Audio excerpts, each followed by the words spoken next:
हाँ भाई, सभी को नमस्कार। कल इससे पहले वाले वीडियो के अंदर बीएससी सेकेंड ईयर के अंदर अपने जूल थॉमसन एक्सपेंशन कंप्लीट कर लिया।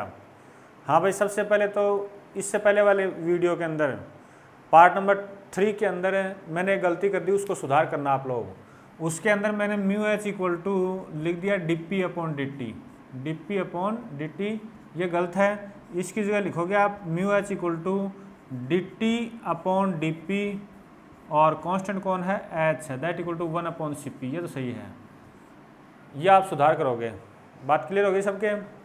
आज हम नया टॉपिक करेंगे और उसका नाम है पुनर्निवेशी शीतलन। हाँ भाई, सभी को एक बार दोबारा बता देता हूँ, जो जूल थॉमसन एक्सपेंशन या जूल थॉमसन प्रसार जो है वो एक इम्पॉर्टेंट टॉपिक था, परीक्षा की दृष्टि से आपकी परीक्षा में लगभग आता है। आज का टॉपिक है वो थोड़ा कम इम्पोर्टेंट है और नाम क्या बताया मैंने, पुनर्निवेशी शीतलन, रीजनरेटिव कूलिंग। ठीक है ना। तो आज अपन करेंगे पुनर्निवेशी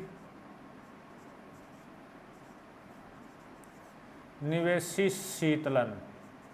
ठीक है। इसके अंदर अपन क्या करते हैं उससे पहले देखो, जब अपन ने जूल थॉमसन एक्सपेंशन के अंदर बात की थी तो किसी गैस का ताप अगर व्युत्क्रमण ताप से कम हो तो उस गैस को आप शीतलित कर सकते हो, ठंडा कर सकते हो। लेकिन उसके अंदर किसी गैस का टेम्परेचर इतना ज़्यादा कम नहीं किया जा सकता। फॉर एग्जांपल अगर मैं बात करें, वहाँ पर दो बातों पे डिपेंड कर रहा था। एक तो डिपेंड कर रहा था प्रारंभिक ताप, किस पर डिपेंड कर रहा था, शीतलन जो है वो प्रारंभिक ताप पर डिपेंड कर रहा था। कि प्रारंभिक ताप पर किस प्रकार डिपेंड कर रहा था, अगर प्रारंभिक ताप का मान जितना कम होगा शीतलन उतना ही क्या होता है, ज़्यादा होता है।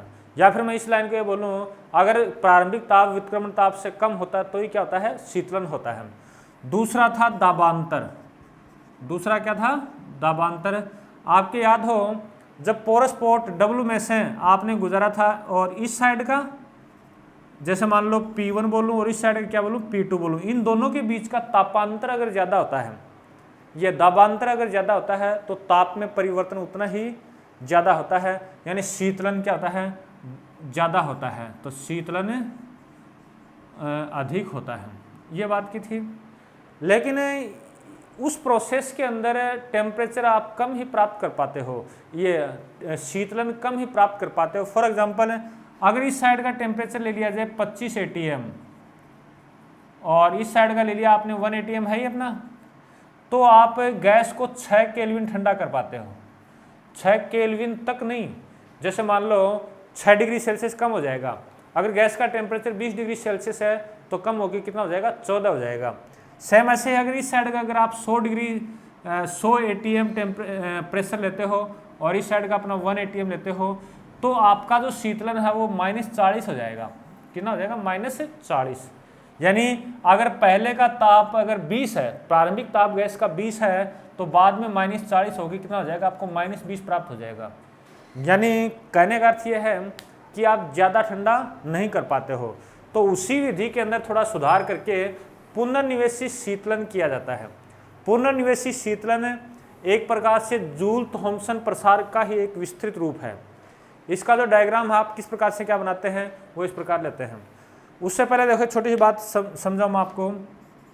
म्यू एच है वो बराबर होता है D T upon D P के। अपना जो टारगेट है इसको ज़्यादा करना है। इसको अगर ज़्यादा करेंगे तो शीतलन भी क्या हो जाएगा, आपका ज़्यादा हो जाएगा। अच्छा, इसको ज़्यादा करने के लिए ये मैं ज़्यादा करूँगा, ये क्या करूँगा, ज़्यादा करूँगा। यानी पहले का टेम्परेचर और बाद का टेम्परेचर अपन क्या करते हैं, ज़्यादा करने की कोशिश करते हैं। पहले का तो कम करने की कोशिश करते हैं। ठीक है ना। तापांतर ज़्यादा बोला है ना।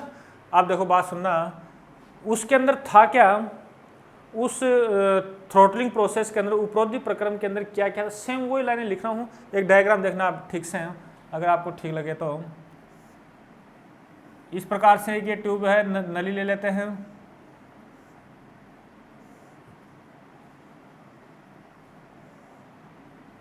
ये इस साइड में यूँ चली गई।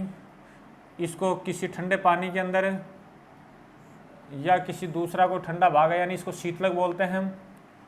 शीतलक के अंदर पानी डालने के लिए या कुछ और डालने के लिए इस साइड से डालेंगे और इस साइड से बाहर निकल जाएगा आपका, ठीक है ना। तो ये इसमें कुछ डालेंगे नहीं, वैसे ही समझ लेना आप लोग, ठीक है। इसका जो ये साइड है वो यूं करते हैं,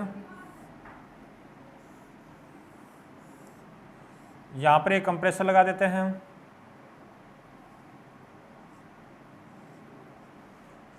कंप्रेसर पर क्या होता है सबको मालूम है मेरे हिसाब से, एक पंप होता है, ये लिखा कंप्रेसर, ठीक है ना। फिर बाद में आप जैसे ही इसमें से गैस निकलेगी, प्रोसेस में बाद में बताता हूँ, एक बार सुनो आप एक तो इसको एक हीट विनिमयक में से गुजारते हैं, ये नली चौड़ी हो जाती है, यह आपका हीट विनिमयक है, ये कर दिया मैंने, हीट विनिमयक, इसमें से गुजारते हैं,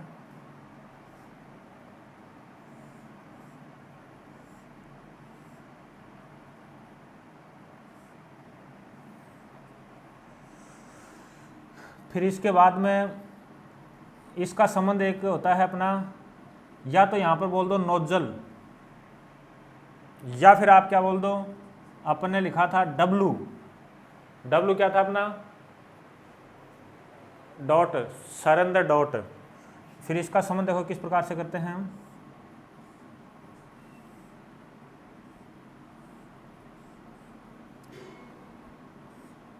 इसमें ये यहाँ पर होता है ड्यूअर फ्लास्क, ड्यूअर फ्लास्क होता है यहाँ पर, ठीक है ना।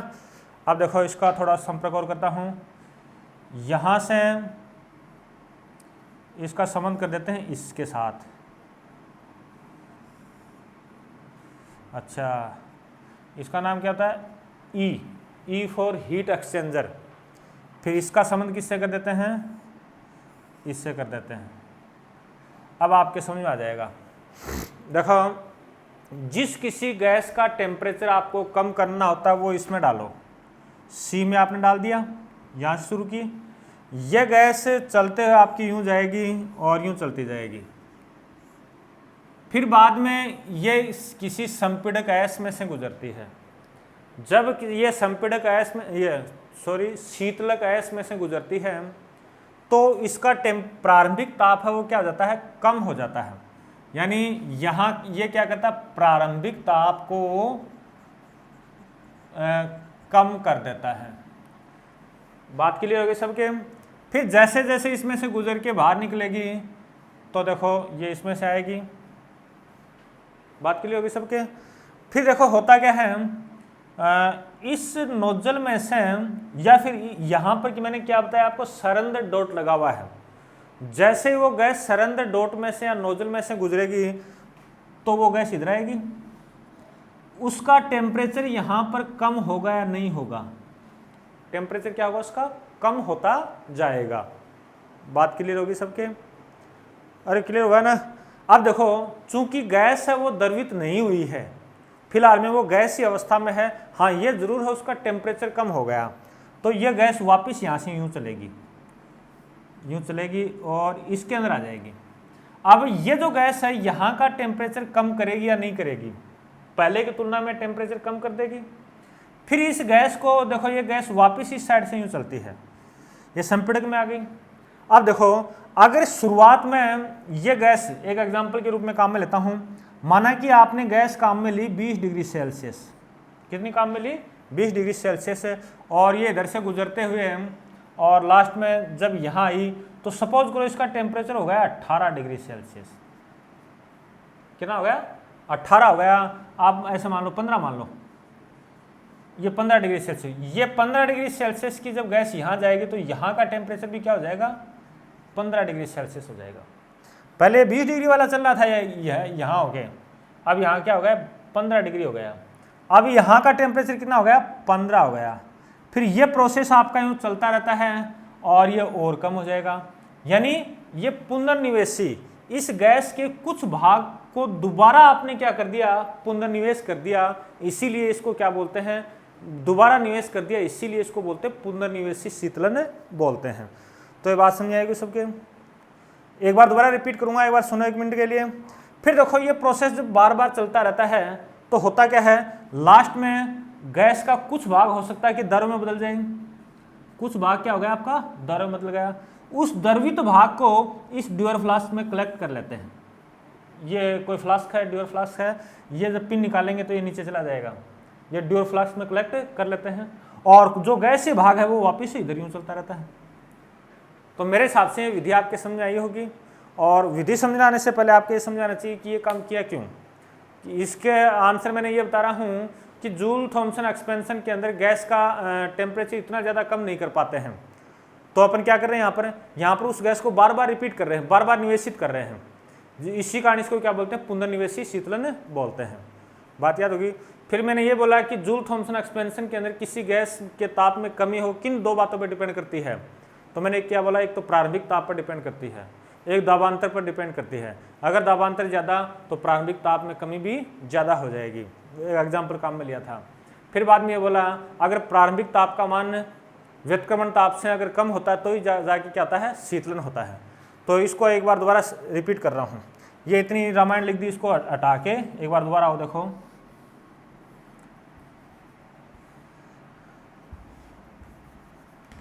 ये एक सेकंड। अब एक बात तो ये बताओ, अगर आपसे पूछा जाए कि सी क्या है तो सी की जगह क्या लिखोगे, सी की जगह लिखोगे संपीड़क, लिख दोगे। फिर बाद में एस क्या है तो एस की जगह क्या लिखोगे, तो ये लिखा जाएगा शीतलक, ठीक बात है।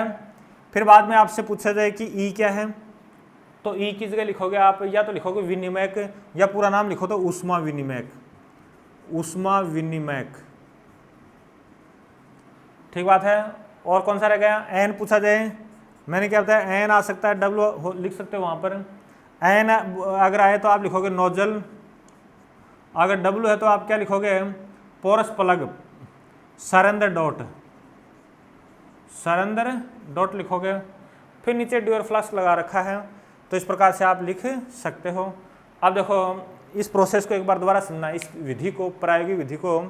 जिस गैस को संपीड़ित करना चाहो उसको किस में डाला आपने, संपीड़क में डाला। संपीड़ित में डाला तो गैस एक सर्पिलाकार नली जो कि किस में स्थित है, शीतलक में स्थित है, में से गुजारते हैं। जब ये गैस यूँ चलती जाएगी, लास्ट में से ये ऊष्मा विनिमयक, यानी यहाँ ऊष्मा ये और विनिमयक है, कम ज़्यादा करने वाला काम प्रोसेस चलता है यहाँ पर। विनिमय इसीलिए बोलते हैं, अगर ये ताप कम है और ये ताप ज़्यादा है तो ऊष्मा इधर आ जाएगी, ऊष्मा बाहर चली जाएगी। सबको पता है कि ऊष्मा का प्रवाह हमेशा उच्च ताप से निम्न ताप की ओर होता है। फिर जैसे ही यहाँ इस नोजल में से गुजारेंगे तो यहाँ गैस का क्या होगा, शीतलन होगा। यहाँ पर गैस शीतलित हो गई, ठीक बात ना। अब वो गैस क्या है, दोबारा इधर से होते हुए ये किस में चली जाएगी, ऊष्मा विनिमयक में चली जाएगी, यानी ऊष्मा विनिमयक का टेम्परेचर कम करेगी। फिर बाद में देखो एक सेकंड इसके आगे, ये गैस वापस कहाँ आती है, संपीड़क में आती है, वापस किस में आती है, संपीड़क में आती है, और इसमें से होते हुए, यानी ये प्रोसेस चलता रहता है। फिर थोड़ा यहाँ की बात सुनो, यहाँ क्या हुआ कि कुछ गैस का सपोज को द्रव बन गया, कुछ गैस है वो ठंडी हुई है, मात्र गैस है, तो गैस तो इधर चली जाएगी, और जो द्रवित गैस है वो नीचे ड्यूअर फ्लास्क में अपन क्या कर लेते हैं, कलेक्ट कर लेते हैं। इस प्रकार से पुनर्निवेशी शीतलन में आप एक बहुत ही कम टेम्परेचर आप प्राप्त कर सकते हो। इसका जो दक्षता है कि कितना दक्षता किस प्रकार से फाइंड आउट करते हैं, वो देखो किस प्रकार से मैं कर रहा हूँ। तो पुनर्निवेशी शीतलन के अंदर एफिशिएंसी ज्ञात करने के लिए, दक्षता ज्ञात करने के लिए कुछ भी नहीं है। सबसे पहली बात तो यह है कि ये विधि किस पर डिपेंड कर रही है या किस पर आधारित है, तो आप लिखो ये विधि भी सरेंदर डॉट प्रयोग पर ही आधारित है, सरेंदर डॉट प्रयोग पर ही आधारित है। और सरेंदर डॉट प्रयोग के अंदर एच आपका क्या है, एच यानी एंथैल्पी आपकी क्या रहती है, नियत रहती है। बात याद होगी सबके, अरे समझ आ गया ना। ये बात मैंने क्यों लिखी, क्योंकि ये जो प्रोसेस है ये सरेंदर डॉट प्रयोग पर आधारित है, और इस कारण इसको अपन क्या बोलते हैं कि एंथैल्पी का मान क्या है, नियत है। अब देखो माना प्रारंभ में, माना यानी प्रारंभ का मतलब है सी पर गैस के एकांक द्रव्यमान की एंथैल्पी जो है, एंथैल्पी है वो है HI है, एंथैल्पी क्या है वो HI आई है। मेरे हिसाब से ये सपोज कर लिया, स्मॉल एच आई ले लिया, कैपिटल एच आई ले लो, एकांक के लिए स्मॉल कर दिया है। फिर बाद में ये तो ये कहाँ पर है, ये सी पर है। इस गैस को आपने नोजल में से गुजारा, तो देखो एन में गुजरने के बाद, एन में से गुजरने के बाद देखो, माना कि इसका अक्ष भाग, माना अक्ष भाग किस में चेंज हो गया, दर में चेंज हो गया। गैस का अक्ष प्रतिशत बोल दो या अक्ष भाग बोल दो, किस में चेंज हो गया है, दर में चेंज हो गया। अच्छा, तो साथ साथ ये मान लेते हैं कि जो दर है उसकी एंथैल्पी माना कि HL है। ठीक बात, ये भी समझ आएगी सबके। दर है उसकी एंथैल्पी क्या मान ली मैंने, HL मान ली है। अच्छा, और इसके बाद में जो गैस है, एन में से गुजरने के बाद जो गैस है, गैस की एंथैल्पी वो मैंने मान ली HF है। क्या मान ली, HF है। ठीक बात है। अब एक बार दोबारा सुनो इस बात को कि प्रारंभ में गैस की एंथैल्पी HI है, एन में से गुजरने के बाद में अपन ने मान लिया कि उसका अक्ष भाग है वो दर में चेंज हो गया, और उस दर की एंथैल्पी आपकी H लिक्विड। ठीक बात ना।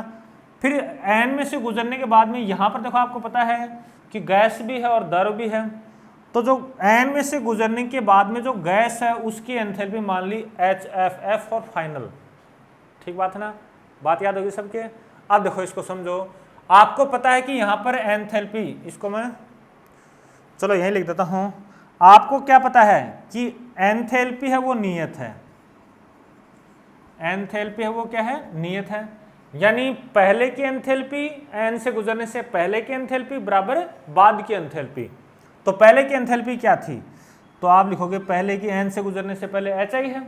बाद में टोटल एंथैल्पी यानी अक्ष भाग दर बना है और एकांक द्रव्यमान की एंथैल्पी क्या है, HL है। टोटल एंथैल्पी कितनी हो गई, तो आप लिखोगे अक्ष इंटू HL लिखोगे। अरे जैसे ऐसे नहीं होता क्या, जैसे मान लो कि 10% 20% भाग दर बन गया, तो 20% की टोटल एंथैल्पी ये तो आएगी। बात क्लियर होगी सबके। फिर प्लस, अब आपको ये देखना है कि अक्ष भाग दर बन गया तो गैस कितनी बनेगी, गैस 1 माइनस अक्ष तो बनेगी। कुल भाग 1 है, उसमें से अक्ष भाग क्या बन गया, दर बन गया, तो गैस कौन सी बन गई, 1 माइनस अक्ष भाग बन गया। तो यहाँ क्या लिखूँ, 1 माइनस अक्ष इंटू HF लिखूँगा। उम्मीद करता हूँ ये लाइन आपके समझ में आ गई। अरे भाई ऐसे याद कर लो, टोटल भाग 1 होता है। टोटल भाग क्या होता है, यहाँ 1 कर दिया, तो टोटल भाग 1 है, एकांक द्रव्यमान का HI है, तो शुरुआत में तो कितना हो गया। बाद में आप ऐसे समझो कि जो दर भाग X है और लिक्विड की एकांक द्रव्यमान की एंथैल्पी HL है, तो X HL टोटल होगी दरों की, तो ये लिखा। फिर एन से गुजरने के बाद में गैस कितनी है, 1 माइनस एक्स है, तो 1 माइनस एक्स भाग जो है उसकी टोटल एंथैल्पी कितनी होगी, ये हो गई। इसको आपको सोल्व करना है और ये आपकी दक्षता आ जाएगी। ये क्या आ जाएगी, दक्षता आ जाएगी। देखो कैसे, इसी को मैं ऐसे लिख सकता हूँ, यानी सीधी सी बात है, एक्स को एक साइड में करूँगा, ये आ गया आपका H I that equal to X H L plus H F minus X H F. F को इस साइड में ले रहा हूँ तो ये आ गया आपका H I minus H F equal to X H L minus H F. ये हो गया सब क्या। इसको मैं ऐसे भी लिख सकता हूँ, एक्स बराबर क्या आ गया आपका H I minus H F, उल्टा हो गया, हाँ सही है, upon H L minus H F. ये आपकी दक्षता का फॉर्मूला आ गया। बात क्लियर हो गई। तो देखो इस टॉपिक को पढ़ना, जो कल वाले इससे एक्सपेंशन पार्ट नंबर 3 के अंदर जो गलती की उसको आप उम्मीद करता हूँ सुधार लिया होगा। थैंक यू, धन्यवाद।